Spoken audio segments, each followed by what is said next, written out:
Buenas noches. Hasta la edición de la mañana, esto que presenta Expreso era la forma en que estaba repartida la Asamblea. 66 el bloque mayoritario de ADN, 64 el siguiente bloque gigante, como le hemos denominado, de RC. Resulta que con el 95% de las actas, hasta las 11 de la mañana, la realidad se invirtió, apenas por uno. 67 tiene RC, Revolución Ciudadana, 66 tiene ADN, 9 Pachacutic, 4 PCC, que antes figuraba con 5, 1 Construye y 3 Independientes, o como acabo de oírle decir a uno de los invitados, 3 chullos. ¿Se acuerdan cuando dicen tengo una media chulla? Tengo una media sin pareja. Eso, bueno, va a hacer falta mucho sentido del humor para entender lo que vamos a examinar la próxima hora respecto a una asamblea de bloques gigantes y bloqueada también. No me dejan pasar una, me dijeron la suma no cuadra 151. Cierto, no mencioné 3 movimientos locales, o como sea que les llamen, UP, PID, PSE, que tendría 1, o CCT Construye Sur, que tendría 1, Acuerdo Ciudadano, que tendría otro, y prefieren que me refiera a los independientes o chullos como por definir.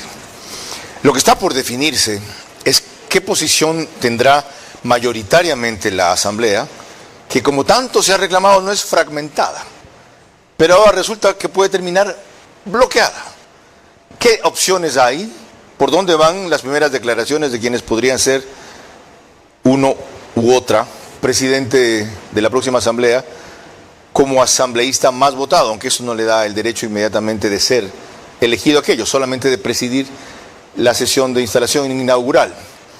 Lo averiguaremos con Héctor Yepes, quien fue un notable asambleísta de Creo, abogado, actualmente académico en la UES, regresó recién de un curso especial en Harvard, y con Andrea Endara, politóloga, también académica, invitada y analista frecuente política nuestra, y catedrática en la Universidad Casa Grande.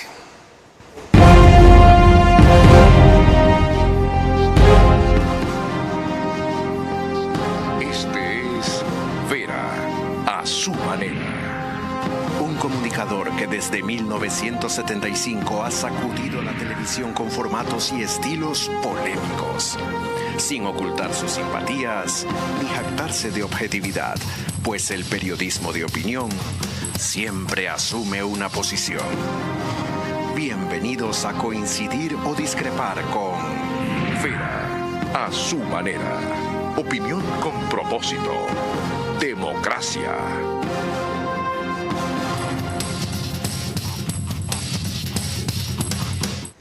Empiezo primero agradeciendo la extraordinaria sintonía que dieron o seguimiento, como sea que se llame ahora, de todo hay, porque esto es multiplataforma, a los 2 programas que hicimos en vivo lunes y domingo pasado.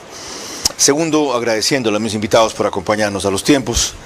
Y enseguida pedirles una primera impresión de este dibujo inicial que todavía está en estructuración y puede tener en recomposición según cómo avancen impugnaciones, actas, etcétera, dada que la diferencia entre uno y otro es 1.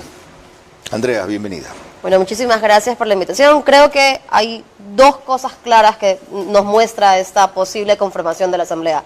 Primero, que sea quien sea que gane como presidente en la segunda vuelta, va a tener una situación compleja, una relación compleja con la Asamblea, porque pues al tener 2 grandes grupos y un pequeño grupo con al que tienes que enamorar para poder tener una mayoría simple y que tus procesos salgan, pues eso va a requerir muchísimo trabajo.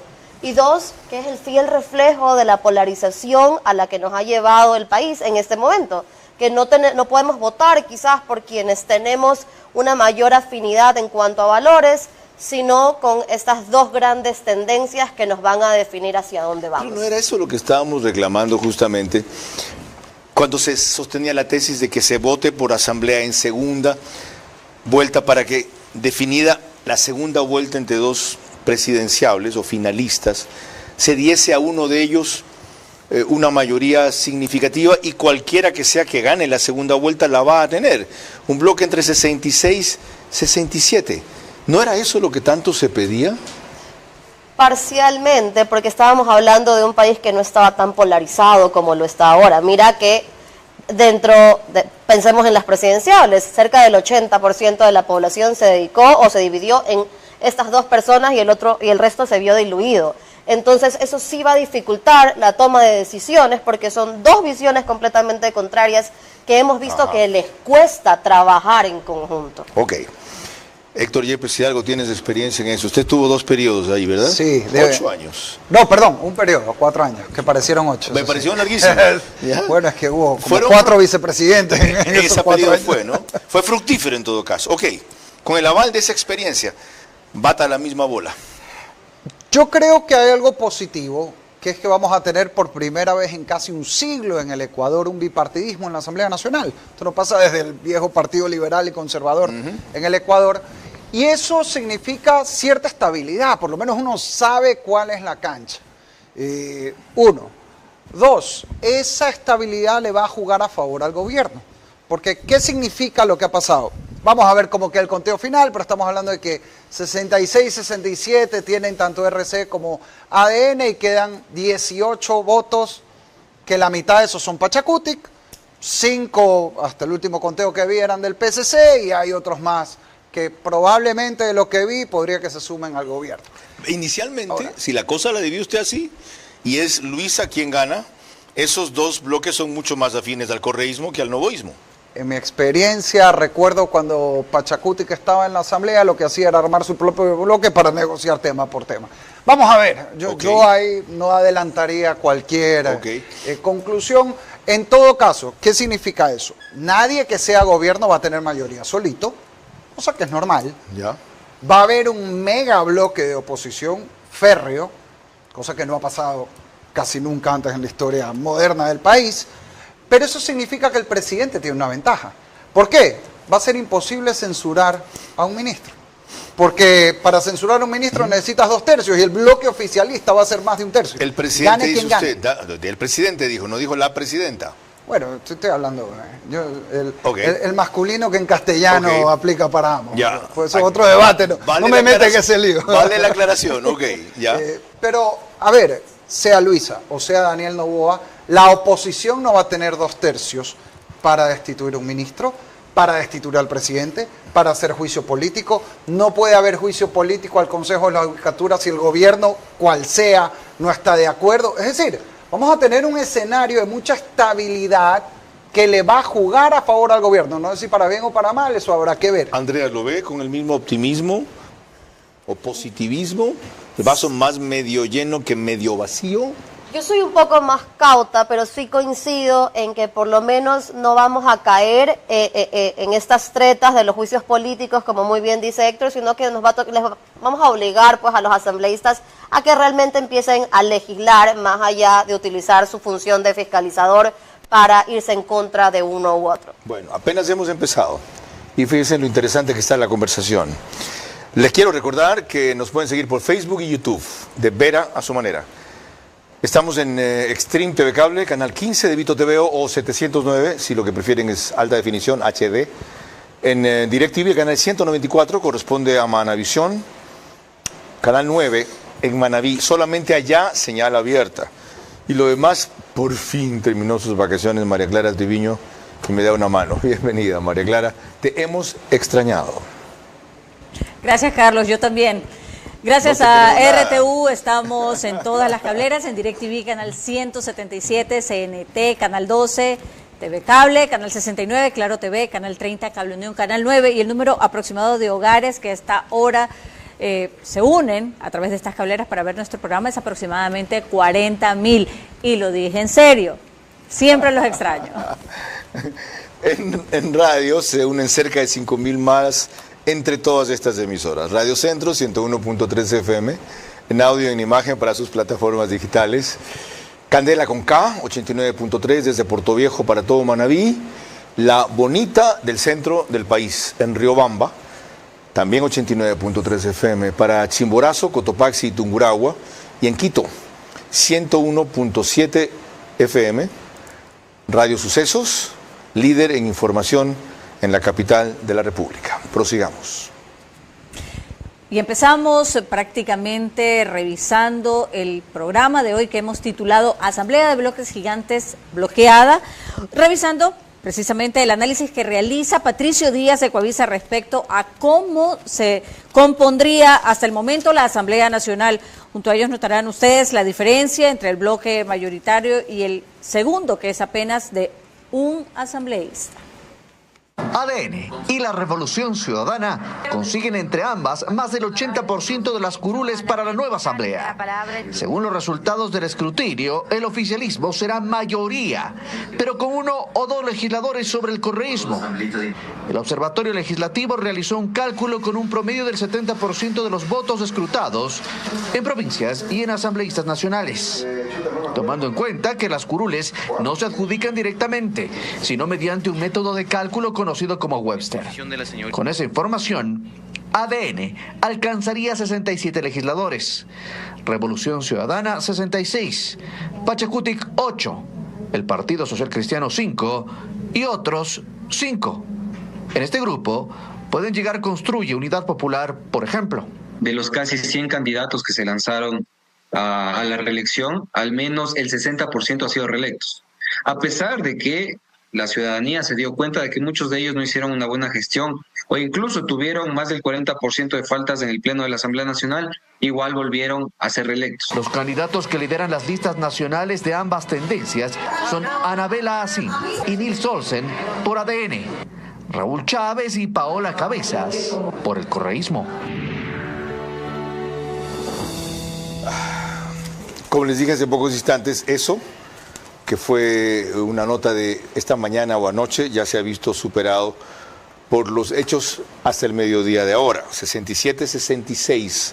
Revolución Ciudadana tiene el bloque mayor por 1 más que ADN. Ahora, mientras veíamos la nota de Patricio Díaz, comentaba algo sobre los 4 que aparecen ahí como independientes. ¿Y qué era, abogado Héctor Yepes? De esos 4, dijo usted. Es posible que 2 se vayan para el gobierno o sean más cercanos al gobierno. Uno es Pablo Jurado por Construye, que creería que no se va a ir con el correísmo, ex prefecto de Imbabura, lo conozco. Y lo otro es el legislador que entró por Sur, se me fue ahorita, Steven Ordóñez, me parece, que está en el Oro, y que entiendo, él se religió y entiendo que la asamblea era cercano a la bancada oficialista. Pero vamos a ver. Cabe hacer el mismo análisis, aunque en número menor, si Noboa es quien gana, respecto a los que saldrían, migrarían, desertarían, traicionarían, como lo quieran entender, cambiarían de opinión del bloque de Revolución Ciudadana, que hasta ahora sería 67, pero en un número bajo, porque esa gente suele ser muy orgánica y disciplinada. Sí. Pero en cambio, si la que gana es Luisa González, del bloque de ADN, que hasta ahora quedaría en 66, yo creo que podría haber una deserción muy alta por la forma endeble y dispersa en que han escogido muchos de sus asambleístas. Ese podría quedar de 66 de 50, mientras que, si es a la inversa, el del correísmo de 67 en 60. ¿Es aceptada mi malicia o no? Sí, yo creo que sí, eso es probable. Ahora, aún así, estos siempre son escenarios, pero aún así, este escenario le da bastante estabilidad al próximo gobierno, sea quien sea, porque aunque el gobierno no llegara a tener la mayoría, no va a tener 2/3 en contra. ¿De cuánto es la mayoría simple? 77 con el cálculo que hacen medio raro, porque debería ser 76. Pero bueno, ya, 77. ¿Y la mayoría de 2/3 partes? Pues estamos hablando, no sé ahorita, alrededor de 100, 101, exacto, por ahí. Pasa de ahí. 2/3 de 150. Usted que fue legislador, 151. ¿La mayoría simple se requiere para? A ver, mayoría absoluta se llama esa, que es la mitad más 1, aprobar leyes y ratificarse en objeciones parciales y juicios políticos a ciertas autoridades. Pero se requiere 2/3, ojo, para rechazar el presupuesto del Estado. Eso no le va a pasar a ningún presidente ahorita. Para una muerte cruzada, solo que el presidente la decrete. Correcto. Pero ahorita ese fantasma no va a existir en 4 años. Para enjuiciar a un ministro no va a haber 2/3. Para enjuiciar, no, para destituir debe haber 2 tercios. Bueno, para enjuiciar lo requieren menos, ya. Sí, para iniciar el juicio. Eventualmente para destituir al presidente de la República. Para el presidente, vicepresidente, Consejo de la Judicatura y autoridades electorales. Okay. Para todo eso se requiere 2 tercios. Y algo más. Si el presidente veta cualquier ley totalmente, no parcialmente, se requieren 2 tercios para que la Asamblea se mantenga en esa ley, cosa que tampoco va a haber. Con lo cual el presidente de la República, estoy poniendo un escenario extremo, puede dedicarse a vetar 4 años leyes y aquí no va a pasar nada en la Asamblea en contra del gobierno. Aclarado esto, deberían las 2 fuerzas comenzar, ya han comenzado a negociar apoyos, pero a proponerle al país en función de qué requieren el famoso acuerdo de mínimos, ni siquiera hablo del de gobernabilidad que antes se prostituyó y se convirtió en de impunidad, para que en función desde eso ya el país se vaya alineando sobre qué están proponiendo los 2 finalistas o no. Dejen que ganen primero y ahí negociamos después. No, yo creería que desde ya los asambleístas tienen que empezar a, si no lo hacen en conjunto y empiezan a conversar por lo menos cada uno de estos grandes bloques, empezar a generar su agenda programática y no llegar a ser bonitos y panzoncitos y gorditos como las caricaturas, sino a decirnos qué van a hacer y establecer esos puntos programáticos que tenemos en común para el beneficio de los ecuatorianos, porque la situación es sumamente compleja. ¿Qué le diría a usted que pongan en esa agenda programática sin llegar a especificidades de proyectos concretos ni nada? ¿Cuáles serían los grandes tópicos o conceptos que aglutinen en el uno o en el otro bloque, que al país le digan está bien? No van a ir a matarse entre sí ni a vengarse, sino por fin a buscar acuerdos mínimos. Establecer un marco jurídico claro y bloquearlo con todos los candados posibles para que sí, quien venga después del presidente Noboa o la presidenta González, quien quiera que llegue, no lo cambie, porque uno de los grandes problemas del Ecuador es la seguridad jurídica. Okay. Entonces, bloquear eso, dejarlo perfecto para atraer la inversión extranjera y ver la manera de desarrollar empleo y recuperar el tejido social. Y eso lo pueden hacer solo de la mano de Asamblea y Ejecutivo. Y ahí hay 2 aportes. Marco jurídico, que en general dé estabilidad y certeza sobre todo, y lo social con privilegio del empleo. ¿Qué más pondría en esa agenda, abogado Héctor Yepes?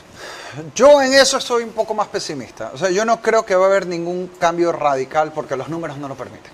Y estamos hablando de 2 bloques que son agua y aceite en los temas de fondo. O sea, por ejemplo, una reforma laboral, yo es muy difícil que vaya a haber un consenso. Creo que en eso se va a mantener un poco el status quo, pero de nuevo, eso le puede jugar a favor al presidente. Esto me recuerda al primer periodo de Rafael Correa. El primer periodo de Rafael Correa no tuvo asambleístas. A ver, perdón. No el tuvo primero, asambleístas. El segundo, para ser más exacto. Porque la asamblea cuando no tuvo, por eso tuvo que entregarse a Gutiérrez, negociar con Gutiérrez. Era la constituyente. Y negociar con quien había sido su opositor, cosa que le reclamamos, como también le reclamamos a Lazo cuando quiso negociar con Correa y felizmente desistió. Disculpe la digresión. Aquí, si la memoria no me falla, sería la asamblea que presidió Corcho Cordero, donde no tenían mayoría absoluta, tenían un gran bloque, del primer pero periodo. Por eso no pasaron la ley de comunicación. Si recuerda, tuvieron que esperar después cuando tuvieron la aplanadora de 100 votos aproximadamente. A ver, pero el presidente puede gobernar. El presidente no está para legislar, está para gobernar siempre que no tenga una asamblea que lo va a votar. Bien. Y ese es el fantasma que ahora no va a existir. Y hay otro fantasma, Carlos, si me permites, que no va a haber. Constituyente. Ambos candidatos, Luisa y Daniel Noboa, le bajaron un poco al tema, pero ambos han dicho que quieren una constituyente.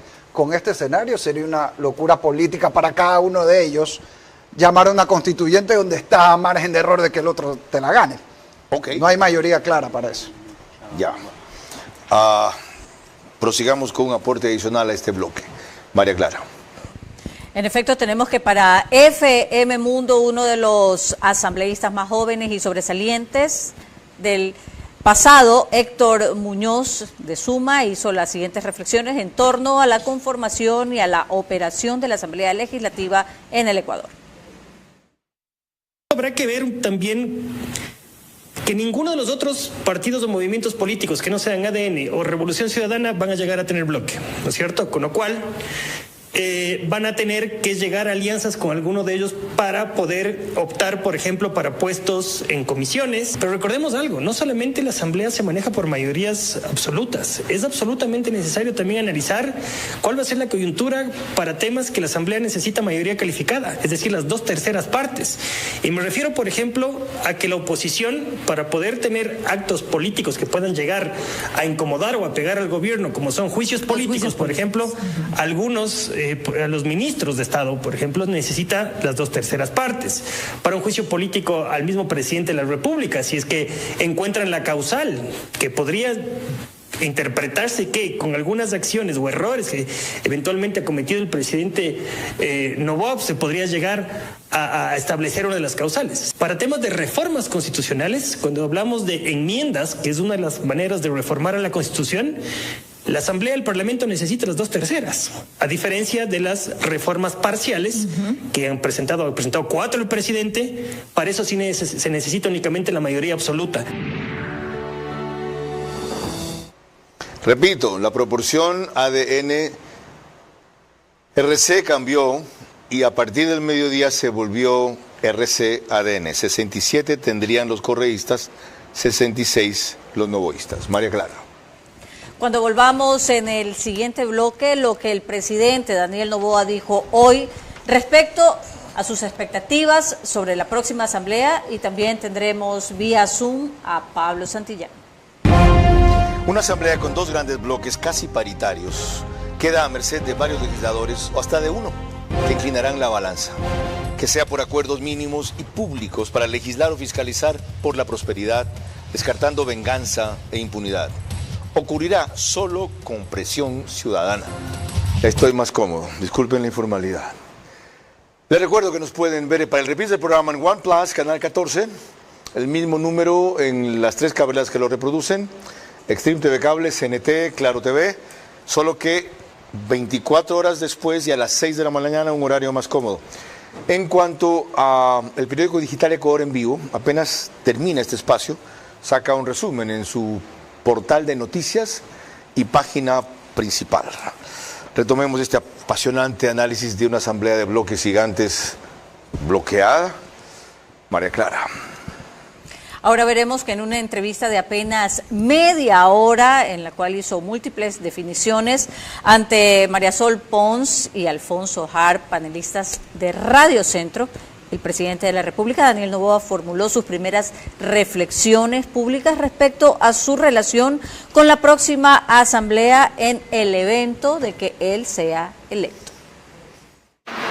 Lo veremos en estos días, hay muchas impugnaciones, pero estamos en una segunda vuelta, somos la principal fuerza política. Nuestro partido, nuestro movimiento nacional, tiene 9 meses.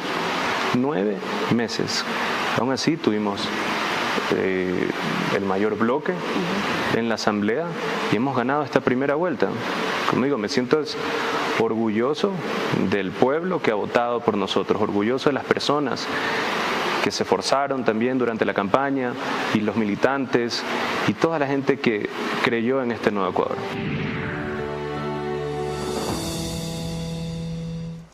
Hasta esta mañana, como ven, el presidente creía que tenían el mayor bloque y en efecto era así.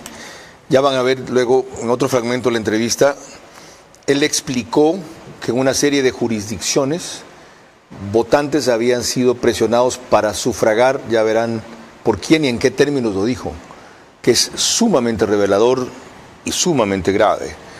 Pero no cabe desconocer, Andrea, que en verdad para tan poco de tiempo de vigencia una agrupación política nueva, el resultado de un bloque gigante es sorprendente. ¿A qué lo atribuye? Bueno, eso responde a que la campaña, o sea, a que el presidente ha estado en campaña todo su tiempo de gestión, empezando por ahí. Entonces eso va calando en la ciudadanía. Segundo, todo se ha hecho en pos a la imagen del presidente, por eso ahora coleccionamos anilas de cartón en diferentes versiones. Entonces, en ese sentido, la ciudadanía se ha volcado a apoyar al presidente y por eso tenemos este bloque tan grande a pesar de los 9 meses de gestión. O sea, esto es producto de su arrastre y de su endoso. No necesariamente del apoyo al partido o a la posición de ADN. No necesariamente al apoyo del partido, porque el partido es muy nuevo, la gente no sabe realmente cuáles son los valores de ese partido. Recordemos que para el común denominador, ADN pareciera ser de derecha cuando ellos dicen que son de centro izquierda. Entonces ahí ya tienes un problema grave.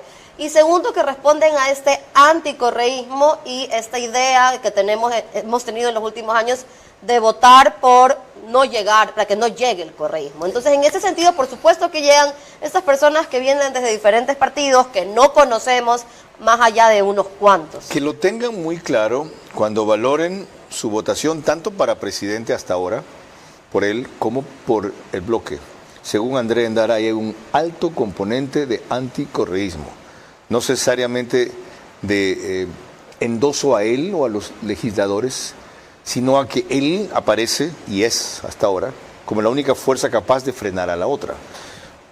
Tu interpretación, en cambio, Héctor Yepes. Creo que aquí hay dos fenómenos. Primero, un presidente candidato. Esto no pasaba desde Rafael Correa. Y eso, sin duda, polariza la elección. Y arrastra. Ya con dos ejes que creo que van a primar en la segunda vuelta. Por un lado está el correísmo-anticorreísmo, que es un eje, un clivaje, como le dicen los politólogos de esta elección. Detesto la palabreja. Sí, pero además es un anglicismo feo, sí, en inglés es cleavage, sí, pero bueno. Okay, sí. Ya lo dejaron, segundo, ya hablan menos del clivaje. Y segundo, es el gobierno oposición. O sea, ahorita el presidente estaba en papeleta. O sea, recordemos las elecciones anteriores. Lenín Moreno no se lanzó, ganó Guillermo Lasso no se lanzó, ganó Daniel Noboa. Esta es la primera vez donde está el correísmo con lo que tiene, con la fuerza electoral que es, con el presidente en funciones. Eso cambia la dinámica. Okay. Segundo, coincido.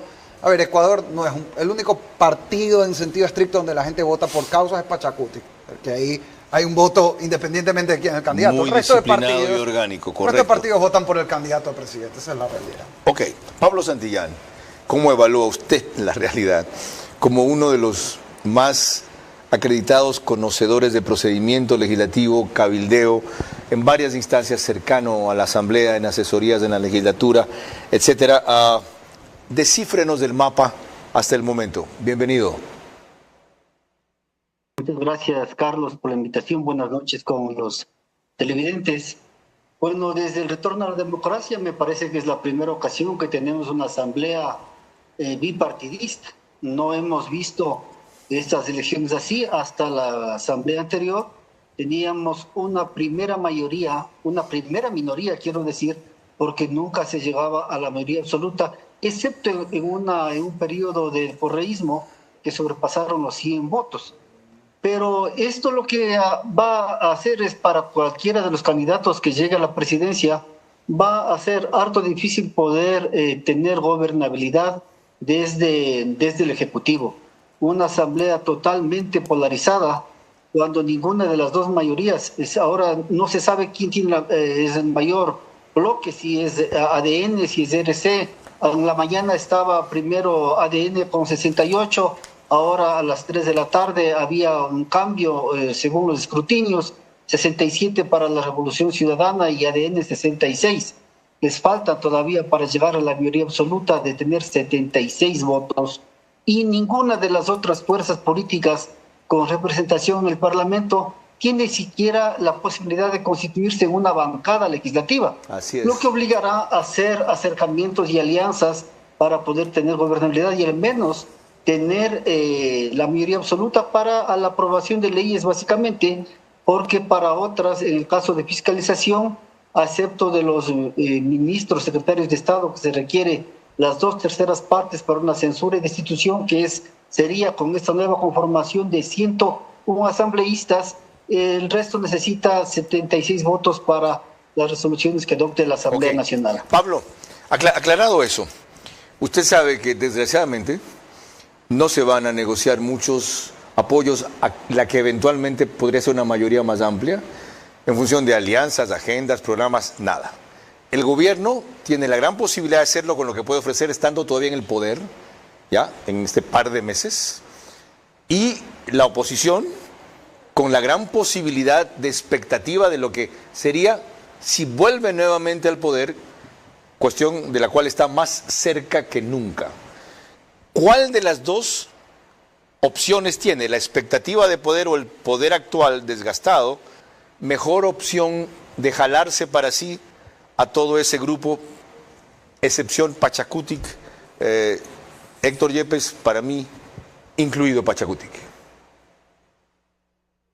A mí me parece que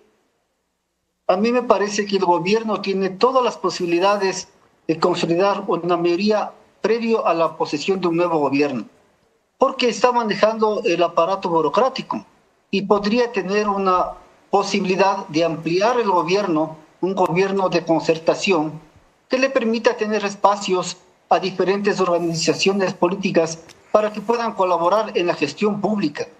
Hay entidades que tienen que trabajar en el área social, llámese el Ministerio de Inclusión Social, la Secretaría de la Mujer, el Ministerio de la Mujer que se llama ahora, y las dependencias que tienen que ver con el trabajo social deberían estar activadas.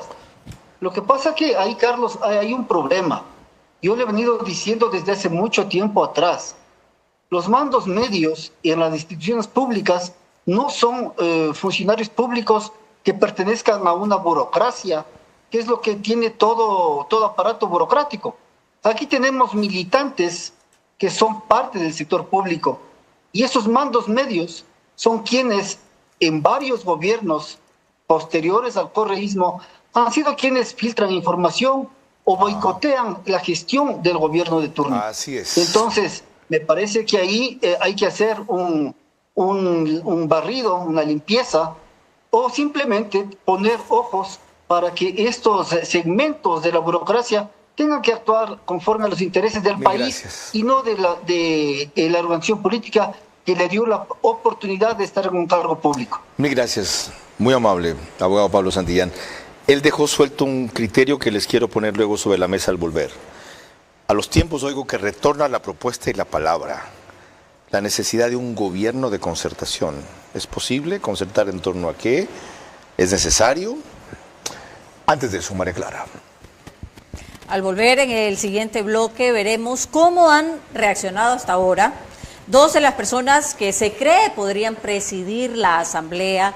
La una, la doctora Anabel Asín, y el otro, el ingeniero Raúl Chávez. La primera de ADN y el segundo de RC5. Una asamblea con dos grandes bloques casi paritarios queda a merced de varios legisladores o hasta de uno que inclinarán la balanza. Que sea por acuerdos mínimos y públicos para legislar o fiscalizar por la prosperidad, descartando venganza e impunidad, ocurrirá solo con presión ciudadana. Estamos de regreso nuevamente y les recordamos que en Estados Unidos la señal de Macro Digital usted la puede ver a través de las aplicaciones Roku y Pluto TV. Se conectan en ellas entre 12 y 15,000 hogares para ver nuestro programa. En España, en cambio, usted la puede ver a través de Hispasat en el canal 21. Y en Ecuador, Macro Digital se encuentra en Cable Familia, en Supercable Macará, en Colorado Visión, en Valle Visión Play, en 11 Play y en CNT Play. Ahora, retomando el tema que nos reúne esta noche, veremos a la doctora Anabel Asín, quien fue ya antes legisladora en Montecristi, en una reciente entrevista que concedió a Radio Centro, y contestó así cuando se le preguntó sobre la expectativa de que podría ella presidir la próxima asamblea. Vamos a tener una muy buena representación a nivel de la Asamblea Nacional. ¿Habrá la posibilidad de que Anabel Asín sea la presidenta de la Asamblea si es que la organización política se lo propone? Y hay los votos, obviamente, para conseguir siempre la habrá la posibilidad. O sea, hay la voluntad política. Hay la voluntad política, hay la posibilidad, obviamente, como usted sabe actualmente, la elección de del presidente o presidenta del Congreso se lo hace por el voto de los asambleístas, ¿verdad? Si mal no recuerdo. Ahora, a la disposición mía existe, pero siempre yo me voy a seguir lo que el partido decida.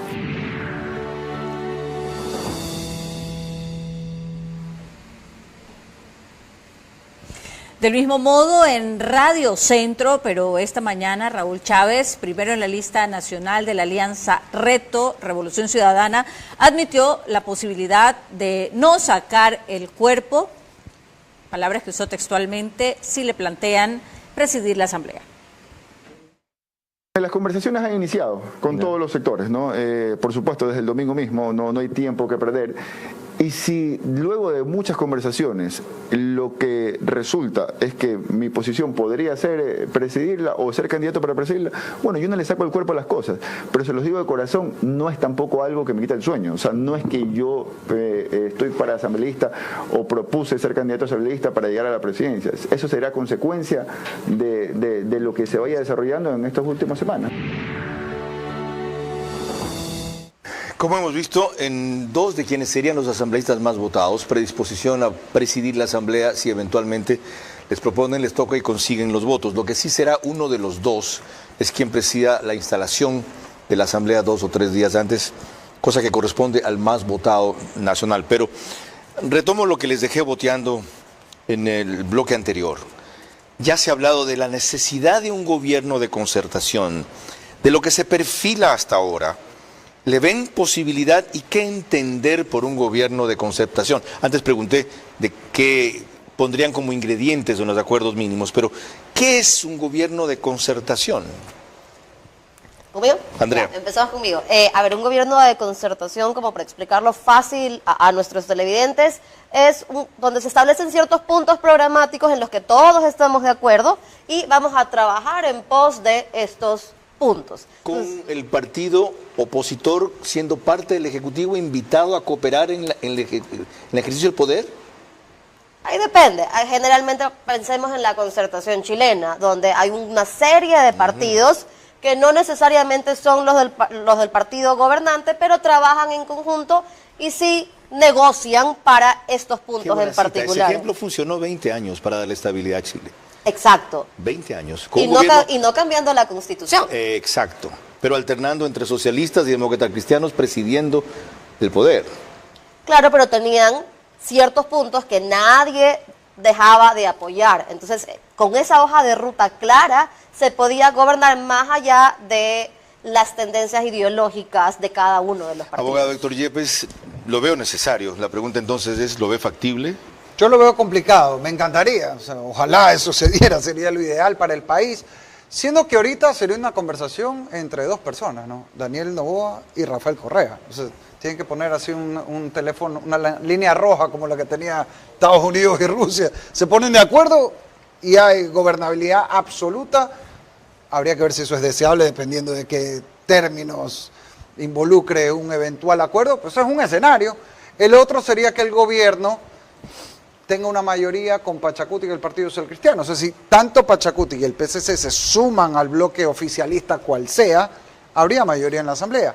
Ahora, la pregunta es si hay los incentivos para que eso realmente ocurra. Primero, como gobierno, si yo tengo el 90%, o sea, de este megabloque que habría, el gobierno sería el 90%. Le voy a dar al 10% puestos en el gabinete. Okay. Lo veo improbable, lo entiendo pero bien. sería lo ideal, ojalá. Lo entiendo bien.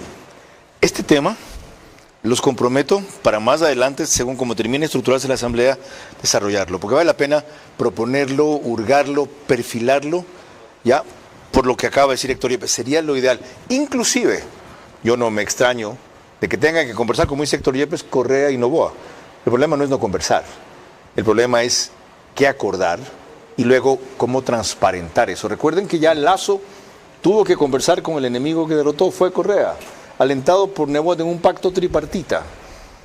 Y eso, tripartito, y eso se desarmó cuando los partidarios de Lasso le hicieron ver, me incluyo sin haber sido partidario, pero lo impulsé, que eso era un harakiri. Bueno, le resultó siendo así, pero a largo plazo.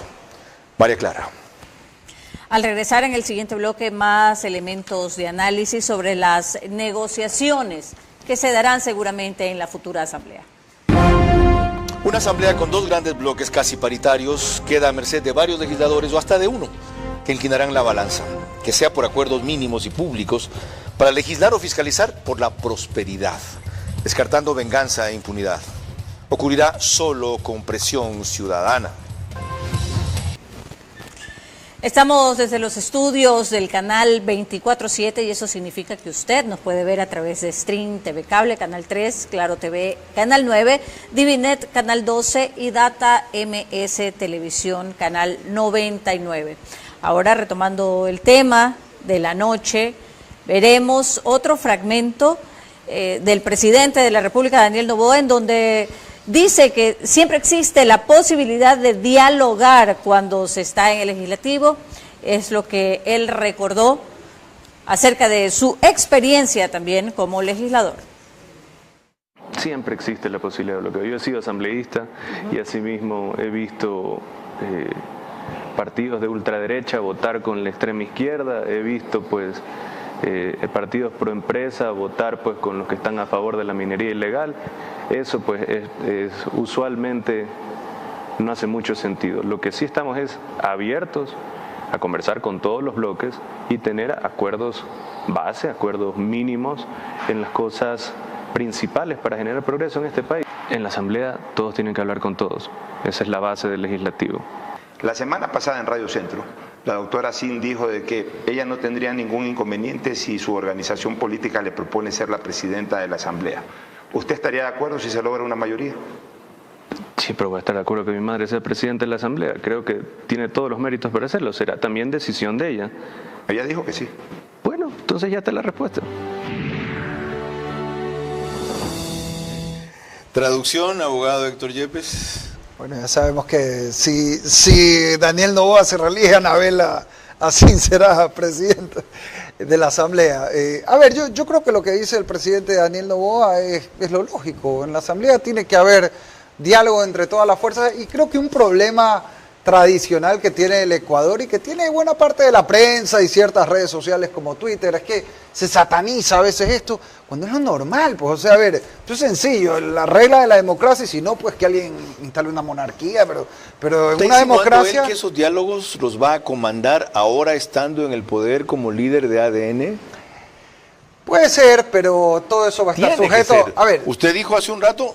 Esto termina en una conversación entre dos personas, sí, Rafael Correa y Daniel Noboa. Sí, pero todo esto está marcado por lo que pasa en la segunda vuelta. ¿Y la acusación al presidente de que esté usando el poder para con ese poder negociar un apoyo legislativo? ¿Cómo separar lo uno y lo otro? Pero, Carlos, en Alemania Angela Merkel conversaba con la centroizquierda y era del partido de centro-derecha y armaban una mayoría y nadie se raja las vestiduras ni dice pacto y qué cosa tan terrible. Pero es que así es como debe funcionar la democracia a la luz del día. Eso sí. Lo que pasa es que en Alemania todavía prevalecen ideologías, prevalecen valores en los partidos. En Ecuador estamos acostumbrados a votar por el líder y por eso hoy tenemos ciertos partidos que ya no tienen líder y han desaparecido o están en el proceso de desaparecer. ¿Aquí no hay líneas rojas, dices tú?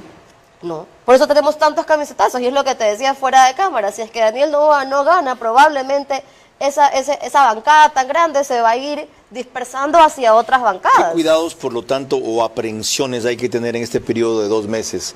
Realmente 6 semanas, las últimas 2 van a ser de campaña. Bueno, si es que el presidente quiere reelegirse, creería que tiene que ser en más territorio y darnos una línea de acción, un plan, que es lo que le hemos venido pidiendo todo este tiempo para que la ciudadanía vea que sí, realmente hay algo por hacer y que no los están abandonando, como piensa sobre todo la costa ecuatoriana, la que le han dicho pues que son, o que somos, porque somos de la costa, que somos narco, o estamos aliados al narco porque no votó al 100% no dijo eso Martín Pallares. Dijo que él encontraba como en Colombia, y qué bueno que lo mencionas, porque lo dijo en este programa, una correlación entre la incidencia del narcotráfico en esas provincias y los votantes. Y luego lo aclaró. Yo lo entendí porque además de eso lo permití, no protesté. Porque esos sectores ciertamente ejercen, el presidente lo dijo esta mañana sin precisar, influencia y presión sobre los votantes a favor de lo que consideran que les favorece más, valga la redundancia. Pero qué bueno que lo citas, ya porque algún rato se lo malinterpretó hasta como regionalismo. Igual conclusión. Yo creo que no va a pasar mucho hasta la segunda vuelta en cuanto a la Asamblea, porque si bien el presidente está hoy en funciones, lo que le va a interesar a los que van a entrar es quién va a estar en funciones el 24 de mayo. O la mayoría que se negocie se puede desarmar. Sí, acordé esto contigo, ganó el otro. Así acordé esto con este, ganó la otra. Yo creo que realmente lo que hay que enfocarse es en ganar la segunda vuelta y en función de eso va a marcar la cancha de lo que ocurra el 14 de mayo en la Asamblea Nacional. Formidable aporte de ustedes. Les acabo de recordar, no sé si lo dije al aire, sí lo dije, que estamos citados para un próximo tema sobre algo que lanzaron sobre la mesa y no se puede quedar ahí. Un gobierno de concertación es lo que se necesita, gane quien gane. Sería lo ideal, dijo Héctor Yepes. Lo ve difícil, dice André Endara. ¿Es posible? ¿No es tiempo de impulsar lo imposible para por lo menos llegar a lo posible? No sé, ¿es tiempo de recordarles lo que viene mañana, María Clara? El día de mañana analizaremos aquí las definiciones que hoy hizo el presidente Noboa sobre múltiples temas, los resultados electorales, las irregularidades detectadas y la próxima asamblea, además del ascenso de su partido. Todo esto será el día de mañana. Ahora nos vamos al corte. Por supuesto, tendremos también las últimas reflexiones de nuestros invitados. Una asamblea con dos grandes bloques casi paritarios queda a merced de varios legisladores o hasta de uno, que inclinarán la balanza, que sea por acuerdos mínimos y públicos, para legislar o fiscalizar por la prosperidad, descartando venganza e impunidad. Ocurrirá solo con presión ciudadana. Lo que querramos que sea esta nueva asamblea depende de lo que hagamos de aquí a partir de ahora. Que todo lo que se ha reclamado que no hizo la anterior, ahora que hay dos bloques poderosos y cualquiera que resulte ganador a través del Ejecutivo tiene la necesidad de concertar, lo hagan, dialoguen, pacten si quieren llamarlo así, pero de cara al país, transparentemente y públicamente, y en función de sus necesidades más sentidas, que son seguridad, generación de empleo, atención de salud, certidumbre jurídica y sobre todo una política internacional pragmática. De allí parte e irradia todo lo demás. Y otra vez les digo, depende de qué hagan ustedes en vez de perder la esperanza y dejarse abrazar por el escepticismo para comenzar a militar por lo que creen, ahora que tienen esta poderosa herramienta. Y que a veces un solo influencer, bien sustentado, con credibilidad e independencia, sacude a todo un país. ¿No? Santiago Begdach deconstruye, no sé si lo eligió parlamentario en Andino. Santiago Begdach, con una compañera, Pamela Troya, y otra abogada, Mónica Jaramillo. ¿No? A esos tres, le debemos que el CPCC no se haya prostituido. A esos tres. Ustedes son menos que esos tres. Hasta mañana.